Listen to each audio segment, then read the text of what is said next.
देखिए मिस्टर शर्मा, समझे की कोशिश करी। अगर आप ओवरड्राफ्ट के लिमिट ना बढ़ोनी तो कॉन्ट्रैक्ट हमने के हाथ से निकल जाई। I am sorry Sunil ji, हम पहले ही आपके लिमिट 5 लाख रुपया बढ़ा चुकल बानी, ऐसे ज्यादा ना बढ़ा सके नहीं। आप प्लीज हमारी भी मजबूरी समझी, हम प्रोटोकॉल के अगेंस्ट ना जा सके नहीं। कैसन प्रोटोकॉल मिस्टर शर्मा? हम जैसन मिडिल क्लास बिजनेसमैन के आप हजारों प्रोटोकॉल बतावे लग जाले, लेकिन इस देश के बड़ बड़ उद्योगपति के करोड़ों के लोन दे समय आपके प्रोटोकॉल का तेल लगावे चल जाला। हाँ, ये आप कैसन बात करे लगने सुनील जी, जुबान पे काबू रखी। चला यार यहाँ से, हमने कुछ और सोचा। अमित प्लीज, तोरा के पता बना, अगर ये प्रोजेक्ट हाथ से निकल गई तो हमने मिडिल क्लास बिजनेस के लेवल से ऊपर उठे में बरसों लग जाई। हम आपकी परिस्थिति समझता नहीं सुनील जी, लेकिन आप हमारी परिस्थिति समझे के कोशिश ना कर हल बानी। हम बस इतना ही कह सकेनी कि जब आप बड़ उद्योगपति बन जाई हैं तो आपके जगह केहू और होगी। यह व्यवस्था है। आई होप आप हमारी बात समझत हुई हैं।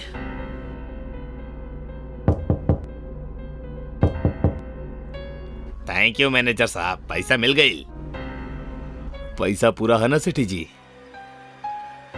जी पूरा 25 लाख है। ठीक बा सेठ जी, बेटी के शादी में बुलाई मत भूलिएगा। अरे आप तक घर के बानी, आपके तक काम करवावे के होगी। पक्का पहले ही पहुंच जाई। अच्छा चला तानी।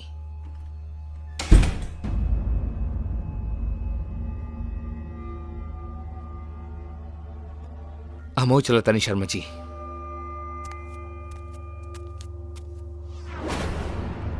आपका करल जाई। जब जमाना साथ ना दी तो उल्टी राह पकड़े में देरी ना करे के चाहिए अमित, ना तो गरीब जिंदगी गरीबी में ही मर जाली, और हम गरीब ना मरल चाहता नहीं। ये प्रोजेक्ट हर हाल में पूरा हुई। हर कोनो बात हमार पल्ले ना पड़ रहा बा। तू कहल का चाहता रहा? वो आदमी के लूटल जाई, ओकरा पास पूरा 25 लाख है, हमार काम चल जाई। तू पागल हो गई बड़ा का? हमने चोर उचक्का ना बानी सुनील, बिजनेसमैन बानी। बिजनेसमैन है यही से जानी ला कि मुसीबत के समय का करब सही होला। अब तू चाहे साथ दा या ना दा, पर ये काम हम करके रहब। बोला तहर का फैसला है। अगर वो हमरा के पहचान लेलस ता तो ओकरा के मार दिहल जाई। जल्दी बोला, साथ देबा या हम अकेला जाई? उजार हलवा। टेंशन मत ला, हम एक काम अकेला ही कर लिया।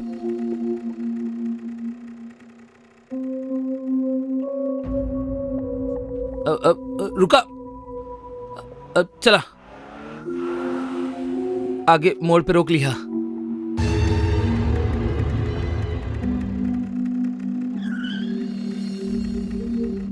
का भइल बेटा? कुछ ना अंकल, गाड़ी थोड़ा गर्म हो गई बा। अरे आप दोनों तो वहीं बैंक में रह लेना। ठीक बा, आगे वो गैरेज है, हम वहां से वो मैकेनिक के भिजवाता नहीं।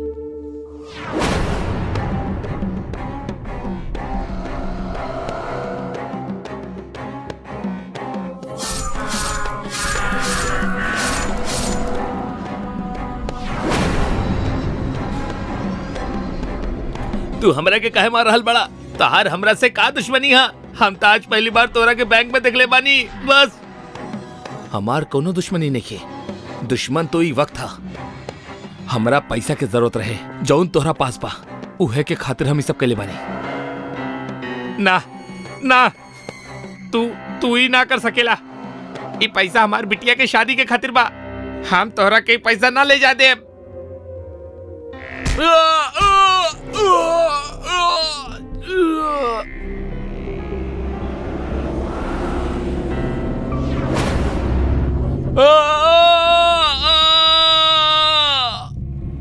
हे आत्मा, ई धरा पे तहार समय पूरा हो चुकल बा। आवा हमरा में समा जा, आवा। ना प्रभु, हम ना आए जब तक हम बिना कसूर के मिलल मौत के बदला ना ले लेहब, तब तक हम यहाँ से कहीं ना जाए। यह जीवन चक्र है आत्मा। जीव के धरा पे अइला के बहाने बहुत है, त जाए के भी बहाना बहुत है। उहे बहाना में से एक बहाना के हाथ तू हमार पास वापस आ रहा बड़ा। हमरा आय में कोनो दुविधा नहीं के प्रभु, लेकिन जौन लोग हमार बिटिया के शादी और ओकर भविष्य पे प्रश्न चिन्ह लगा देले बड़े, हमरा उ लोगन से बदला लेवे के बा, उनकरा लालच के फल चखावे के बा। अगर इस जीवन में हम कबू भी कोनो अच्छा काम कैले हो खब, तो ओकर फल हमरा के दे दा प्रभु, हमरा अपन मौत के बदला लेवे दा। ई धरा पे रहत रहत तू एगो ना कई कार्य अच्छा कैले बाड़ा आत्मा। वो कार्य के परिणाम स्वरूप हम तोहर ये इच्छा भी पूरा करतानी। अधर्म के धर्म से पराजित हो खब और बुराई के अच्छाई के हाथ मरा भी नियति हा, किंतु एहमे एगो समस्या हा आत्मा। कैसन समस्या प्रभु? तोहर शरीर तह कुचला जा चुकल बा और बिना शरीर के हम तोहरा बदला लेवे की इजाजत ना दे सकीला। प्रभु, जौना पत्थर से उ लोग हमार शरीर के नष्ट कैले बाड़े, हम चाहता नहीं हमरा उहे पत्थर में डाल के इंसाफ करे में हमार मदद करी। तो हर ई इच्छा पूर्ण होके आत्मा, तथास्तु।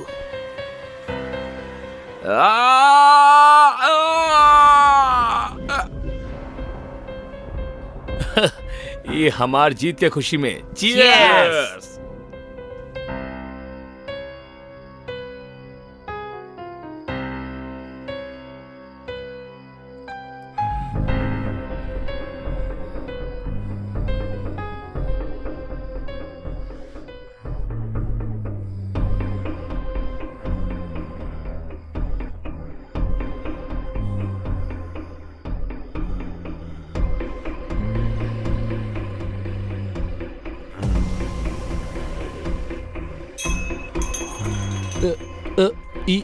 ई का रहल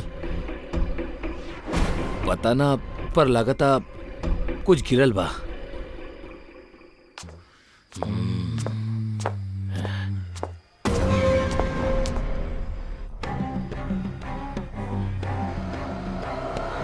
मरे के खातिर तैयार हो जा। तू के बड़ा और ये पत्थर सा शक्ल काहे बना के रखले बड़ा? हमार तो हर का दुश्मनी हा जौन तू हमरा के मारल चाहता रहा।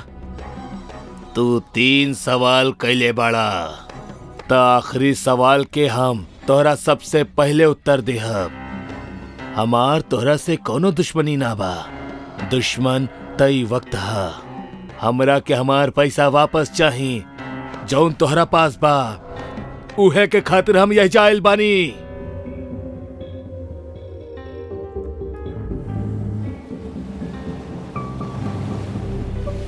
दूसर सवाल के जवाब हा, इस शक्ल तू दोनों ही हमरा के देले बाड़ा।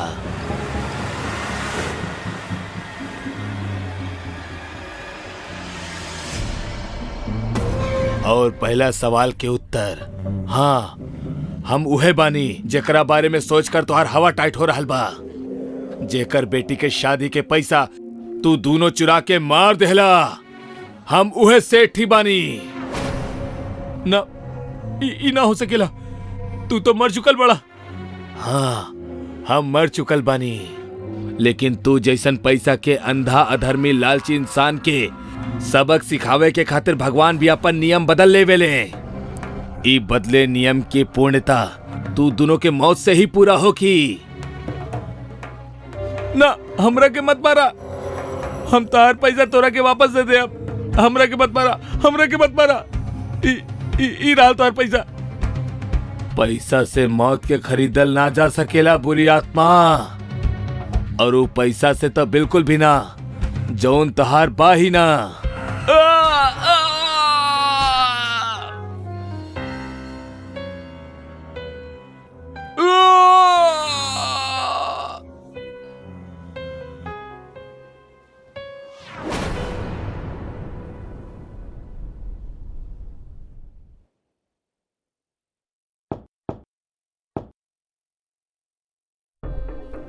समय पूरा भइल आत्मा, आजा हमरा में समा जा। धन्यवाद प्रभु, हमरा इहे रूप में लेके जा।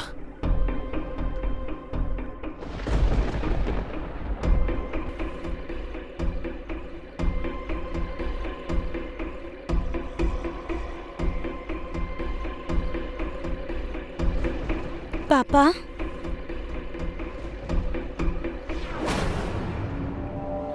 कलयुग के ऐसन ही विचित्र कहानी के समय पर देखे के खातिर इस चैनल के सब्सक्राइब करी और एकर बेल आइकन दबावब ना भूली।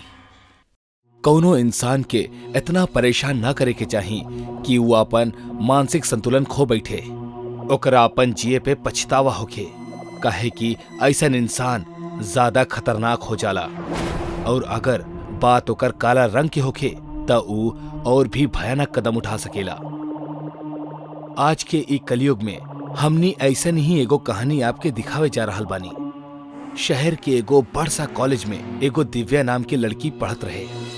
वो पढ़ाई में बेहद होशियार होखे के कारण क्लास में हमेशा टॉप आवत रहे, पर वो हमेशा दुखी और अकेला रहत रहली और एकर वजह रहे ओकर काला रंग। ओकरा अपना काला रंग से बहुत शर्म आवत रहे।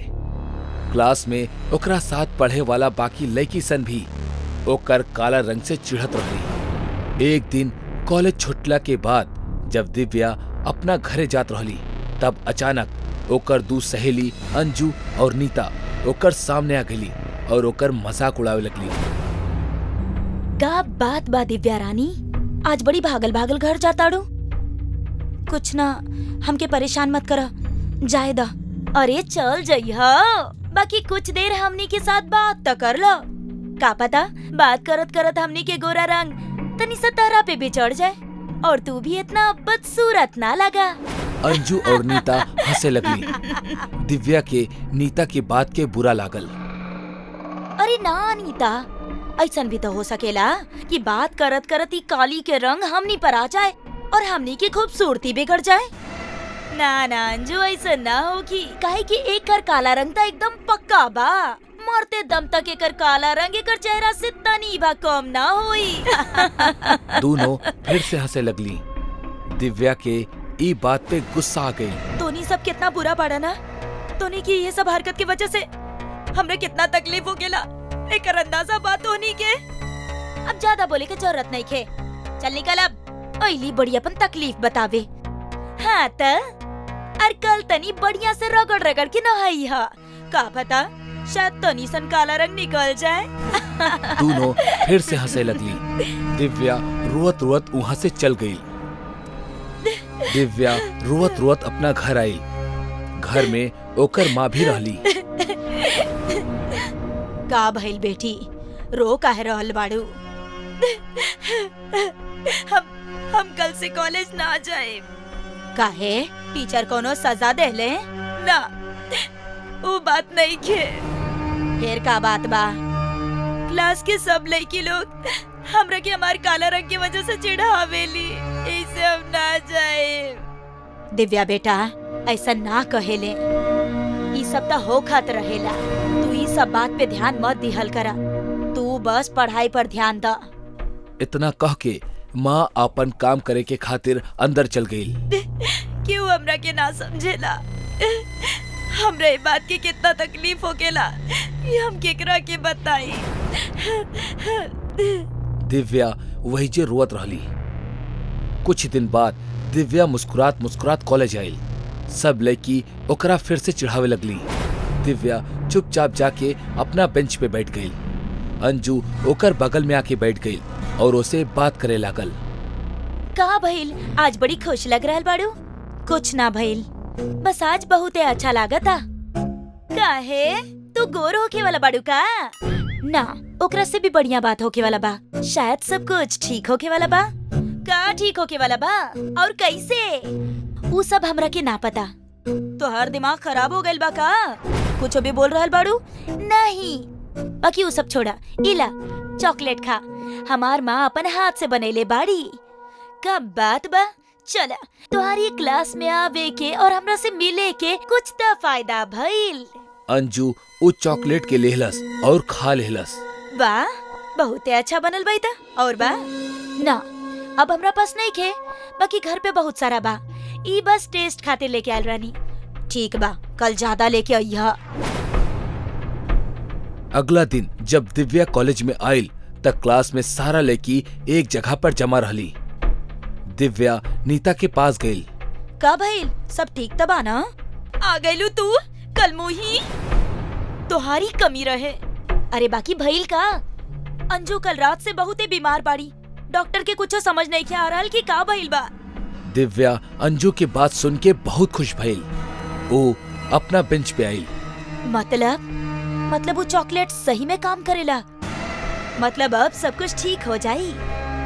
अंजू के काम तो हो गईल, अभी सबके बारी बा। दिव्या अपना बैग में से बहुत सारा चॉकलेट निकलस और वापस वो लेकिन के पास चल गई।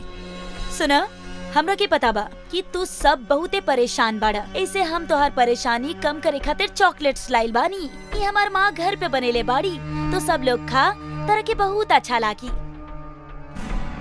अब मुंह लटका के बैठल रहे से का हो जाई। और ये काली पहला बार कुछ ले ले बाड़ी, तो खा के देखल जाओ। सारा लेकी चॉकलेट के खा लेनी और अपना जगह पे बैठ गई। अगला दिन अंजू कॉलेज आई। दिव्या जब अंजू के चेहरा के देखलस त ऊ जोर जोर से हंसे लागल। अंजू के चेहरा दिव्या की तरह काला पड़ गल रहे। अब कैसा लगता काला रंग? अब चिढ़ावा हमरा के, चिढ़ावा। हमरा अच्छा तरह से पता बा कि सब तू कैले बाड़ू। वो चॉकलेट में जरूर तू कुछ मिलाइले रहलू और ये से हमनी के ही हालत हो गई। अंजू दिव्या के कंप्लेंट कॉलेज के प्रिंसिपल से कैलस। प्रिंसिपल दिव्या और ओकर माँ के कॉलेज बुलौलस। तब तक सारा लड़कियन के रंग काला पड़ चुकल रहे और ओकरा देख के दिव्या बहुत खुश भइल। ये सब का हो रहल बा? अब दिव्या के ऐसा कौन सा चॉकलेट बना के दे रहल बानी जैसे ये सब हो रहल बा? हम तो एकरा के कौनो चॉकलेट ना देहनी। दिव्या, सर का बोल रहल बाड़े, जवाब दा। सर, वो चॉकलेट माँ ना देले रहली। फिर के देलस और काहे? सर, एक दिन हम कॉलेज के पीछे रोवत रहनी काहे कि सब हमरा के काला रंग खातिर हमरा चिढ़ावत रहले। तबे वहाँ पर एगो आदमी आइले। का बात है बेटी, ऐसा सुंदर सुबह के समय तू काहे रो रहल बाड़ू? आपके बानी? हम उहे बानी, तहार समस्या के समाधान करे वाला।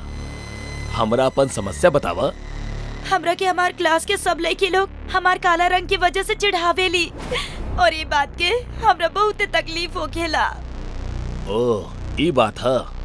तू चिंता मत करा, ई बात के समाधान बा हमरा पास। मांत्रिक काला जादू से बहुत सारा मायावी चॉकलेट्स के बनोलस और दिव्या के दे देलस। ई तू उ लइकन के खिला दीहा जे तोहरा के चिढ़ावेली। बाकी सारा काम ई चॉकलेट्स कर दी। अब तू जा, सब ठीक हो जाई। उनकरे कहे पर हम ई सब कईनी और अब हमरा के बहुते अच्छा लागता। ई सब अब हमार जैसा नहीं दिखे लागल बाड़ी। अब केहू हमरा के काली कह के ना चिढ़ाई। प्रिंसिपल के सारा बात समझ में आ गई।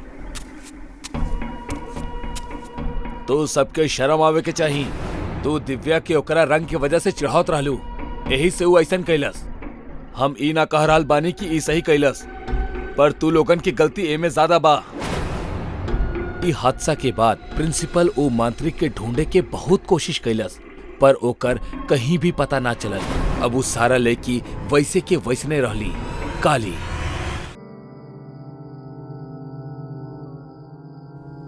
काला अंधेरा रात में जंगल के कोनो सुनसान सड़क पे अगर आपके कोनो केहू अनजान मिल जाओ तो ओकरा कबो लिफ्ट न देवे के चाहिए।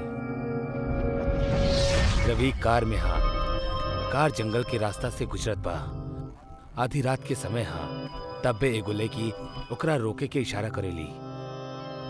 राहुल लड़की के देख के गाड़ी रोकेला। गाड़ी लड़की के पास आकर रुक जाली और रवि ओकरा से पूछेला, एक्सक्यूज मी, आप इस समय इस सुनसान जंगल में? जी, हमार नाम उषा बा। हमार घर वाला लोग जबरदस्ती हमार शादी कोनो ऐसन इंसान से करावे चाहताड़े जेकरा हम जानत तक नहीं की, जबकि हम केहू और से प्यार करेनी और ओकरे से शादी करे चाहतानी। यही से हम घर से भाग गईनी। प्लीज प्लीज आप हमार मदद कर दी, प्लीज। जकरा साथे भाग रहल बाड़ू ऊ कहाँ बा? मतलब तोहर बॉयफ्रेंड? हम फोन कैले रहनी, बाकी वो पहले से ही कोनो मुसीबत में फंसल बा। वो कहलस कि जैसे तैसे हम रात काट लिए हैं जा। वो सुबह तक हमरा के रिसीव कर ली अगर आप हमरा के शहर तक लिफ्ट दे दी तो हम कोनो होटल में रुक जाई प्लीज। ठीक बा कोनो बात नहीं है, बैठ जा। रवि उषा के अपना साथ ले जाए खातिर तैयार हो गए, लेकिन ओकरा का पता रहल कि वो एगो बेसहारा लड़की के ना बल्कि अपना मौत के लिफ्ट दे रहा बा। लड़की आपन बैग उठावे ली त ओकर आंख में बदलाव दिखेला। ओकर नॉर्मल आंख लाल हो जाली, लेकिन फिर वो जब रवि की तरफ पलटेली तो वो फिर नॉर्मल हो जाली। वो हल्का सा स्माइल करत बोलेली, थैंक यू वेरी मच। आप ना रहती था। इट्स ओके, लेकिन अगर तोरा के बुरा ना लगे त तू हमार घर पे रह सकेलू। अपना बॉयफ्रेंड के वजह बुलाला। बाकी आपके फैमिली? अरे ओकर चिंता मत करा, हमार वाइफ बहुत सुलझी लेडी बा, कोनो टेंशन ना हुई। आप बहुत अच्छा पढ़े। हाय रवि। रवि ई उषा हजया, इनकर पेरेंट्स इनकर जबरदस्ती कहीं और शादी करे जात रहले। ई घर से भागत हुए हमारा जंगल के रास्ते में मिलल, तो हम इनकरा एगो रात के खातिर एजा घर पे ले आईनी। सुबह इनकर बॉयफ्रेंड इनके लिए भी आ जाई। और उषा ई हमार वाइफ बाड़ी। Hello hello. अच्छा कहनी आप जे इनका के साथ ले आनी।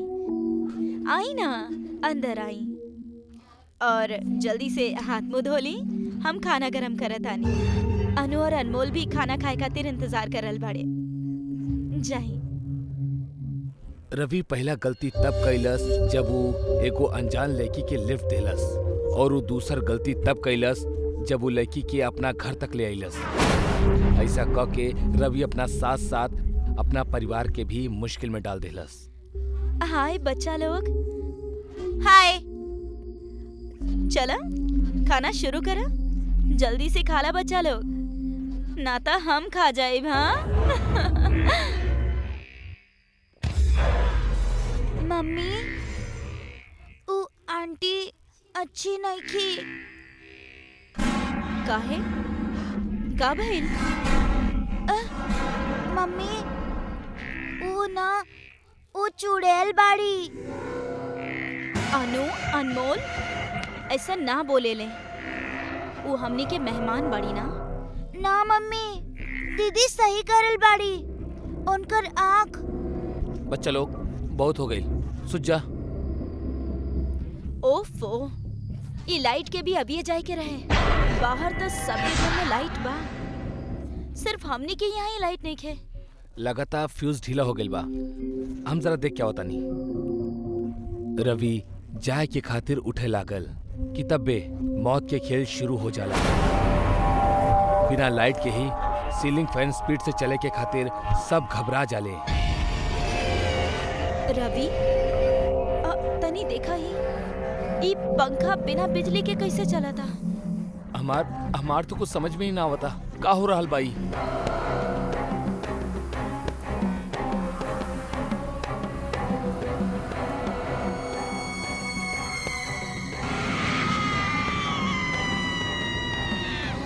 बच्चा लोग सही कहले रहे, आंटी एगो चुड़ैल बाड़ी, और अभी चुड़ैल आंटी तोहनी सबके खा जाई है।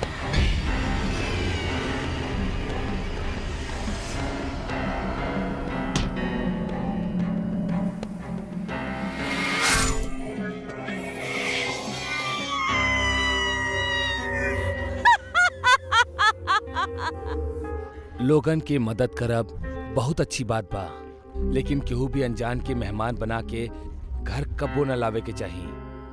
काहे केहू भी कब्बो भी खूनी मेहमान बन के आपके परिवार के खत्म कर सकेला।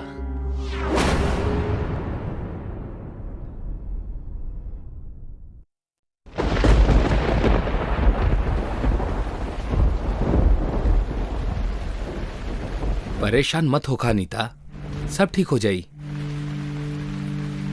कुछ ठीक ना होके वाला तेज, कुछ ठीक ना होके वाला। निराश होके की जरूरत नहीं है नीता।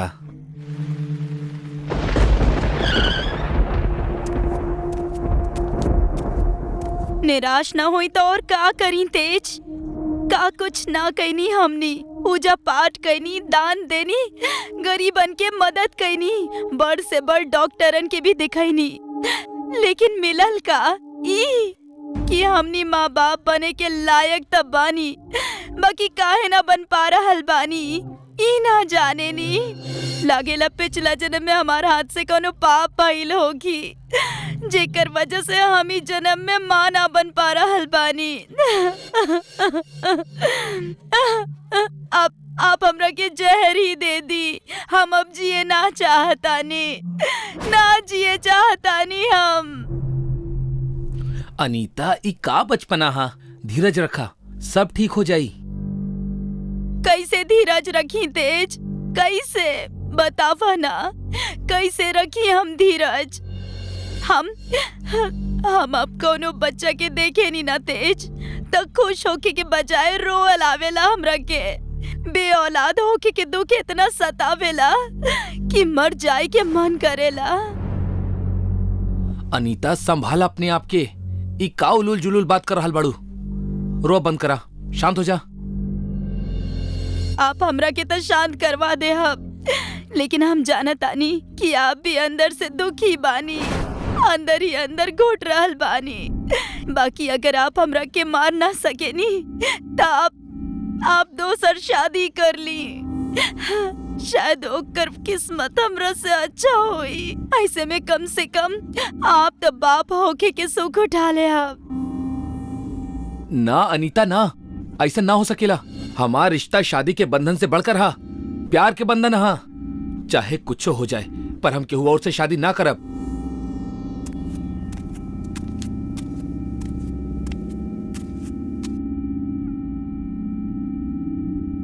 पानी पिया। ठाकुर जी, अगर आप लोग बुरा ना मानी तो हम एगो बात बोली। बोला। जीऊ, गांव के बाहर शमशान में एगो तांत्रिक बाबा आके बैठल बाड़े। हम सुनले बानी कि वो अपन शक्ति से सबके दुख दर्द दूर कर देवेले। हमरा के पूरा विश्वास बा कि उनकर आशीर्वाद से आपके संतान के सुख जरूरे मिली। बस इहे कहे के रहे ठाकुर जी।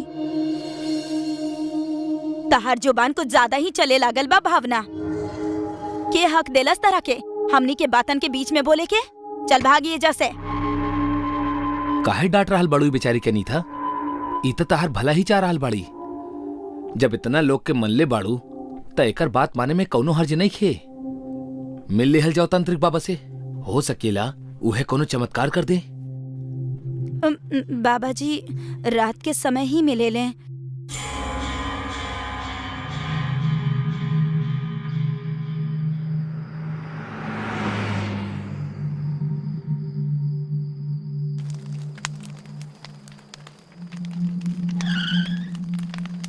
ओम हे हाउं श्री हाउं हुं क्लीं लिं भट भट स्वाहा। ओम हे हां श्री हां हुं क्लीं लिं भट भट स्वाहा। का चाही तोहरा के? काहे आयल बड़ा हमरा पास? बाबा, हम संतान पाए के इच्छा लेके आयल बानी आपके लगे, जेकरा खातिर हम हर दरवाजे पे नाक रगड़ चुकल बानी, मगर हमार हाथ सिर्फ निराशा ही लागल बा। अब आप ही हमनी के आखिरी सहारा बानी बाबा। बाबा के घर जे केहू भी आवेला वो कब्बो खाली हाथ ना जाला। तोहरा संतान चाही? ठीक बा, दे दिहब हम तोहरा के संतान। और कुछ? आप सच कह रहल बानी ना बाबा? बाबा कबो झूठ ना बोलेला मूर्ख औरत। अगर तोहरा के इतना ही संदेह आता, रास्ता तोहर सामने हा। जैसन आयल बड़ू वैसे ही लौट जा। ना ना बाबा, हमार मतलब ऊ ना रहे। आप जौन कहब ऊ हमनी करब। अच्छे से सोच ला, अब ही समय है। काहे कि एक बार हमार बतावल रास्ता पे अगर तू दोनों आगे बढ़ गईला त लौटब संभव ना हुई। आप रास्ता बताई बाबा, का करे के हुई हमरा के? बलि देवे के होखी। बलि? हम तैयार बनी बाबा, बताई बलि बकरा के देवे के बा या मुर्गी के? बाबा पहले ही कहले रहल कि रास्ता कठोर है, तू लोगन से ना हो पाई। हम समझी नहीं ना बाबा। त समझा, बलि बकरा या मुर्गी के नहीं खे, एगो इंसान के होखी। इंसान के बलि? इंसान के बलि? हाँ, इंसान के बलि, एगो लड़की के बलि, और उहो ऐसन लड़की के जेकर जन्म अमावस्या के दिन भइल बा। लेकिन हम ऐसन लड़की के ढूंढब कैसे बाबा? ओकरा खातिर त हम बानी ना। ओम ह्रीं क्लीं भट स्वाहा। ए लड़की के लेके आवा हमरा पास, ई तोहार आस पास ही रहेली। इता हमार नौकरानी भावना है बाबा। इहे तो हमरा के आपके पास भेजले बा। एकर बलि हम कैसे दे सकेनी? कहले रहनी ना, रास्ता कठोर हा। कठोर हो जाइबा तो ही संतान का सुख मिली। जे रास्ता दिखौले बा उहे तू लोगन के नियति हा। आगे बढ़ा, जीवन मरण तोहरा हाथ में नहीं खे। जेकर जितना जिंदगी हा वो उतना ही जी। बाबा सही करल बाड़े तेज। जेकर जितना जीवन बा ऊ उतना ही जी। हमनी त केवल बहाना होई, और फिर ऐसन करके हमनी के संतान के सुख मिलेला त गलत का बा?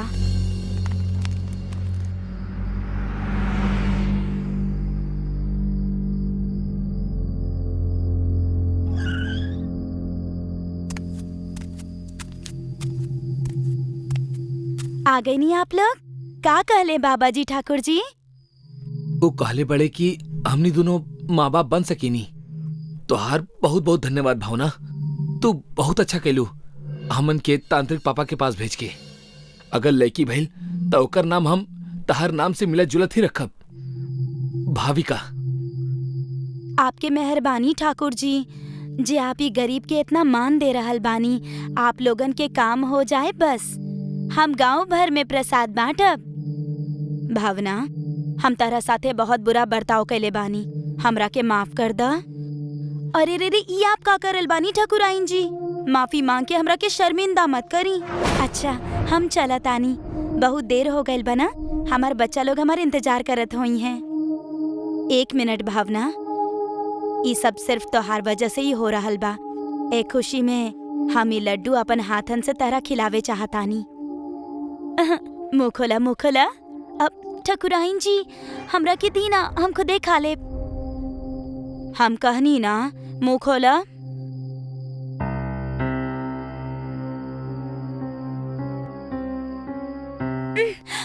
ठकुराइन जी, हमरा के चक्कर आ रहल बा। लगता हमार बीपी कम हो गइल बा। कौनो बात ना भावना, तू ऐजा बैठ जा, तनी सा आराम करके चल जाइहा।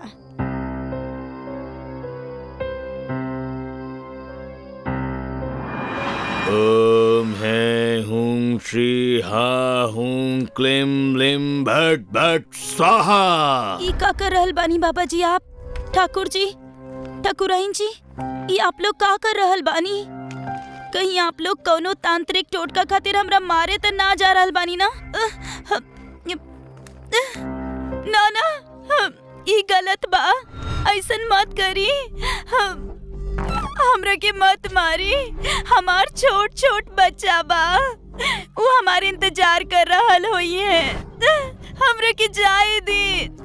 ठाकुराइन जी, अपन बच्चा खातिर हमर बच्चन के अनाथ मत करी। बस करा लड़की, तोरा शैतान एगो नया सृजन के खातिर चुन ले बा। तोहरा के तो खुश होके के चाही, खुश हो जा।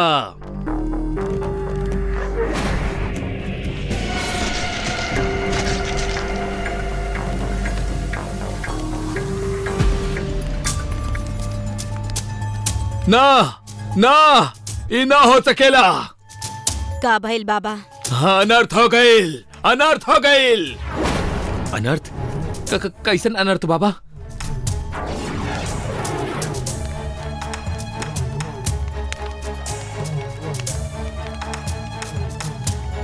ई का हो रहल बा बाबा? मूर्ख आदमी, सब कुछ देख के भी तोहरा के समझ में ना रहल बा कि हमार तांत्रिक विद्या उल्टी पड़ गइल बा। तू सब लोग का सोच ले रहला? हमार बलि देके हमार बच्चन के अनाथ करके तू लोग संतान के सुख पाले बा। ये हमार गलती रहे जे हम तोहनी लोगन के ई ढोंगी तांत्रिक के पास भेजनी। पहले हम मरनी और अब तू सब मरबा। ना, हम तोहरा के ऐसा ना करे दे। ओम हैंग हुंग श्लिंग हांग हुंग क्लीम ब्लीम भट स्वाहा। ना भावना, हमनी के माफ कर दा। हमनी संतान के चाहत में अंधा हो गइल रहनी। माफ कर दो हमनी के। अच्छा कर्म करे वालन के भगवान मिले ले और बुरे कर्म करे वालन के अकाल मृत्यु। अनीता! बुरा करबा तब परिणाम भी बुरा ही होई।